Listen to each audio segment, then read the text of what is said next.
kabare? Mugi-mugi sehat sedaya nggih. Amin. Tetap jaga kesehatan, langsung aja nonton pandemi nanging tetap semangat nggih. Wonten ing dinten menika, bocah-bocah bakal sinau kalian Ustazah Fira. Salam kenal bocah-bocah.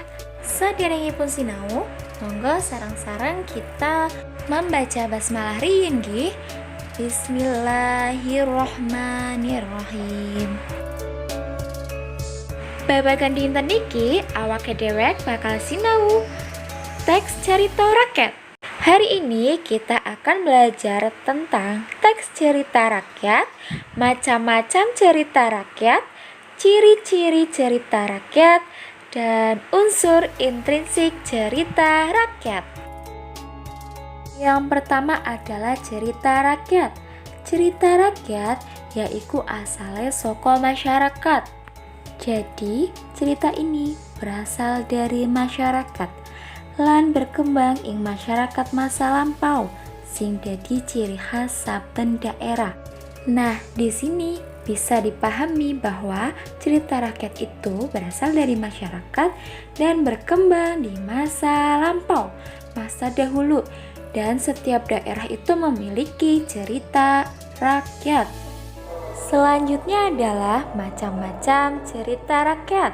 Cerita rakyat kaperang dadi telu, yaiku yang pertama, fabel.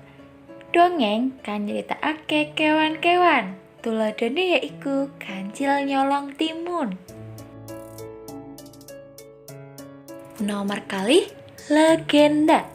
Dongeng kang gegandengan karo dumadine sawijining panggonan. Tuladhane yaiku Malin Kundang lan Tangkuban Perahu. Maksudnya adalah legenda itu merupakan dongeng yang berkaitan dengan asal mula atau asal usul terjadinya suatu tempat.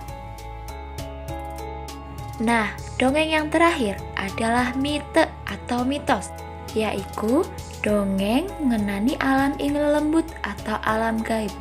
Jadi, ini adalah dongeng yang menceritakan tentang alam gaib.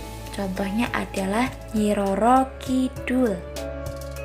Materi kita yang ketiga adalah titikane atau ciri-ciri cerita rakyat.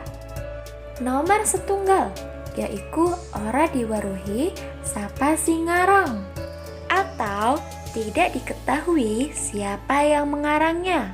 Nomor kalih, panyebarane kanthi lesan. Jadi disebarkan secara lisan atau dari mulut ke mulut. Nomor 3, sugih cakrik atau variasi.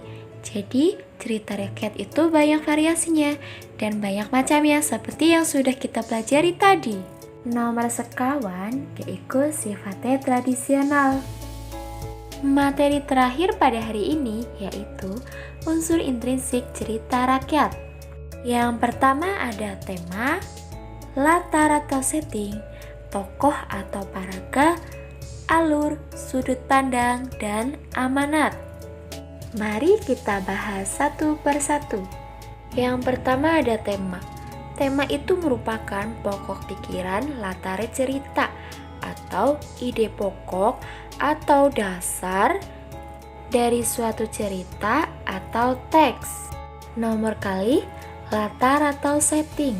Miwiti cerita biasanya nggambarake panggonan, waktu, lan kahanan. Latar atau setting yaitu awal cerita. Biasanya menggambarkan tempat, waktu, dan keadaan. Unsur intrinsik yang ketiga yaitu tokoh atau paraga. Sing ngalami kedadean atau cerita. Jadi, tokoh yang mengalami kejadian dalam cerita tersebut. Ada 3 sifat tokoh dalam sebuah cerita.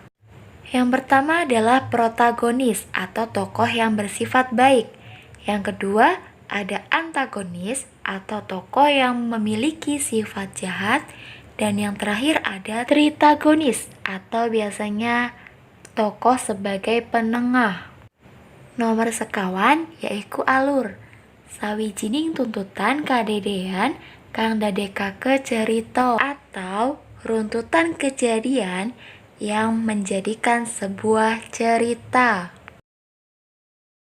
Nah, nomor 5 yaiku sudut pandang. Posisi pangripta atau pengarang wonten ing carita. Pangripta saged dados purusaka pisan paraga utama atau orang pertama pelaku utama, dan purusaka tiga atau orang ketiga. Jadi, sudut pandang itu merupakan cara pengarang dalam bercerita. Jadi, dalam bercerita, pengarang dapat menjadi orang pertama pelaku utama atau pengarang yang menceritakan kisahnya sendiri, atau menjadi orang ketiga yang menceritakan kisah orang lain. Yang terakhir adalah amanat atau pesan. Pitutur utawi pesen pangripta ingkang badhe dipunaturaken dumateng pamaos, atau pesan yang harus disampaikan pencipta kepada para pembacanya. Materi pada hari ini sudah selesai bocah-bocah. Mari kita membaca hamdalah bersama-sama. Alhamdulillahirobbil alamin. Sampai jumpa di pembelajaran selanjutnya. Wassalamualaikum warahmatullahi wabarakatuh. Terima kasih sudah menyaksikan video ini.